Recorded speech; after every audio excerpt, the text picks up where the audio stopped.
বলছি যে প্রধানমন্ত্রী যখন দিদি একটু দাঁড়াও না, দিদি একটু দাঁড়াও না, দিদি একটু দাঁড়াও না, দিদি একটু দাঁড়াও, মানে যারা বাইরে দিদি একটু দাঁড়াও। বাংলায় প্রবেশ করেছে তাদের তাড়াবে নিয়ে এরকম একটা কথা বলে গেছেন, এটা আপনার প্রতিক্রিয়া?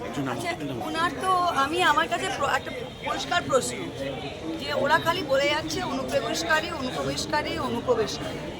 আমাদের কথাটা খুবই সিম্পল, যে যেটা ভারতের সীমান্ত আছে এটা 5 ফোর্সেস সেটাকে রক্ষার দায়িত্বে আছে। ডিরেক্টলি সেটা স্বরাষ্ট্র মন্ত্রকের দায়িত্ব, ডিরেক্টলি সেটা স্বরাষ্ট্রমন্ত্রীর দায়িত্ব।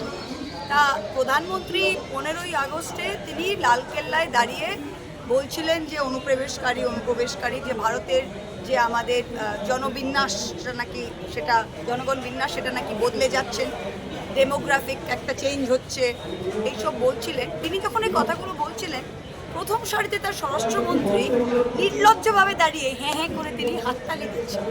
আমি জিজ্ঞেস করছি, যদি ভারতের সীমান্ত রক্ষা করার আমাদের কেউ নেই, যদি অন্য দেশের মানুষরা রোজে শয়ে শয়ে লাখে লাখে কোটি কোটিতে ঢুকে যাচ্ছে, যে আমাদের মা বোনদের ওপর চোখ দিচ্ছে, আমাদের জমি কেড়ে নিচ্ছে, তা তোমার প্রথমেই তো অমিত শাহের মাথাটা কেটে তোমার টেবিলে দেওয়া উচিত।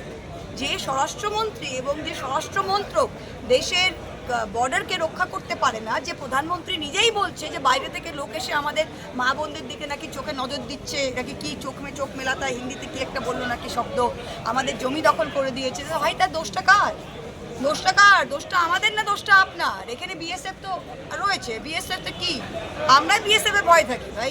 তাই অনুপ্রবেশ করছে, লোক আসছে, আমরা তো দেখি না? আমি আরেকটা কথা বলেছি, যেটা দিদিমণি আজকে মিটিংয়েও বললেন, যে শচীন দেব বর্মনের গান তো শুনেছেন যে বাংলা মায়ের কোল, সব কিছু আমরা কিন্তু বাংলা মায়ের কোল থেকে এসছি। এককালে আমরা অবিভক্ত বাংলাই ছিলাম।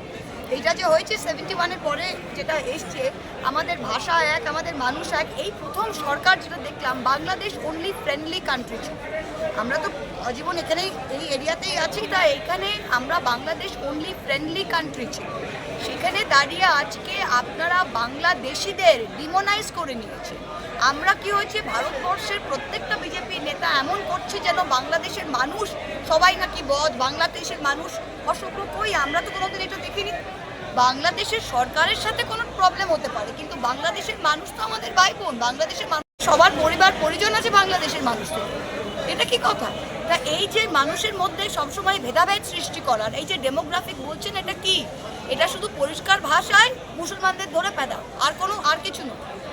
ডেমোগ্রাফিক যে মিশন ডেমোগ্রাফিক, এই মিশন ডেমোগ্রাফিকের মানেটা কি? মিশন ডেমোগ্রাফিক হচ্ছে হিন্দু রাষ্ট্র তৈরি করো, যেখানেই মুসলমান দেখছো, যেখানেই মাইনরিটি দেখছো, তাদের ধরে তাদের ওপর লাঞ্ছনা বঞ্চনা তাড়িয়ে দেওয়া, এটাই বাংলাদেশি করে। আমরা তো দেখছি গুরগাঁও, হরিয়ানা, রাজস্থান, যেগুলো বিজেপি শাসিত রাজ্য আছে, আপনার কালীগঞ্জ থেকে আরম্ভ করে নতিডাঙ্গা থেকে আরম্ভ করে প্রত্যেকটা দিন বাঙালি ভাষায় কথা বলছো, প্লাস যদি মুসলমান হও, বাস।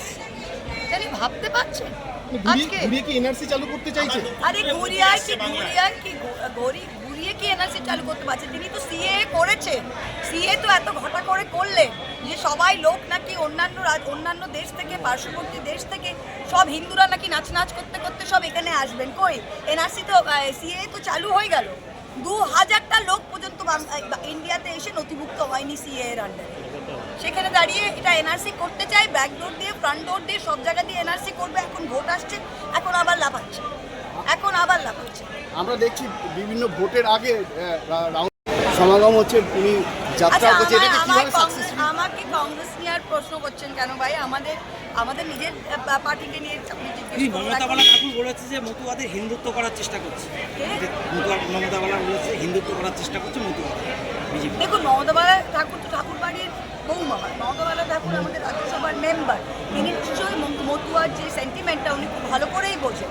প্রত্যেকটা ভোটের আগে মতুয়াদের কীভাবে, মতুয়াদের জন্য যা দরকার, যা ফেসিলিটি, সমস্ত মমতাজি কিন্তু দিচ্ছেন। প্রত্যেকটা জিনিস বলুন, মানে আমাদের এখানে নদিয়া জেলায় বলুন, সারা বাংলায় বলুন, সেখানে ওদের খালি পলিটিক্যাল গেম, শুধু রাজনৈতিক গেমের জন্য, ভোট ব্যাংকের জন্য মোদিজিরা করে। কিন্তু মতুয়ারা এবার বুঝে গিয়েছে যে বিজেপিকে ভোট দিয়ে তাদের বিশেষ কোনো লাভ হয় না।